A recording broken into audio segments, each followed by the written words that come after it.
ഇപ്രാവശ്യം ഞങ്ങൾ ഗാനയിലേക്ക് വരുമ്പോൾ ആദ്യം തന്നെ തീരുമാനിച്ചിരുന്നു സിറ്റിയിലുള്ള ഹോട്ടലുകളിൽ താമസിക്കുന്നതിന് പകരം ഉൾഭാഗത്തുള്ള ഏതെങ്കിലും വില്ലേജിലുള്ള ഹോം സ്റ്റേയിലോ അല്ലെങ്കിൽ ഏതെങ്കിലും കുഞ്ഞു ഹോട്ടലിലോ താമസിക്കാന്നുള്ളത്. ഒന്നുമില്ല, ആ നാടും അടുത്ത നാടുകാരൊക്കെ ഒന്ന് മനസ്സിലാക്കാനും അതൊക്കെ ഒന്ന് എക്സ്പീരിയൻസ് ചെയ്യാനും.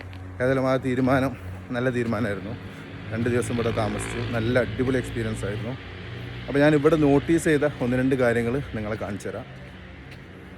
മുന്നിലുള്ള ഈ സ്ട്രീറ്റ് നിങ്ങൾ കാണുന്നുണ്ടാവും. കുറച്ച് അങ്ങോട്ട് പോയാൽ ആ കാണുന്നതാണ് മെയിൻ റോഡ്. അതിങ്ങോട്ട് പോന്നിട്ടാണ് ഈ ഹോട്ടൽ വരുന്നത്. അപ്പോൾ ഇവിടെയുള്ള ഏരിയ, ഈ റോഡ് ടാറൊന്നും ചെയ്തിട്ടില്ല, പക്ഷേ ഇത് ഇവർ വളരെ ക്ലീനായിട്ടാണ് ഇവർക്ക് മെയിൻറ്റെയിൻ ചെയ്യുന്നത്. ഞാൻ കാണിച്ചു തരാം. ഒരു കച്ചറ പോലും നമുക്കിവിടെ കാണാൻ പറ്റില്ല. ഇതാണ്ടോ ഞങ്ങൾ താമസിച്ച ഹോട്ടൽ, പ്രോപ്പർട്ടി ഇതാണ്. അപ്പോൾ ഇവിടെ പിന്നെ ഡ്രെയിനേജ് ഓപ്പൺ ആണ്. ഇതിൽ പോലും ഒരു കടലാസിൻ്റെ കഷ്ണം പോലും, ഒരു പ്ലാസ്റ്റിക്കിൻ്റെ കഷ്ണം പോലും ഇവിടെ കാണുന്നില്ല. അപ്പം അത്രയും ക്ലീൻ ആയിട്ടാണ് ഇവരുടെ സറൗണ്ടിങ്സ് കീപ്പ് ചെയ്യുന്നത്.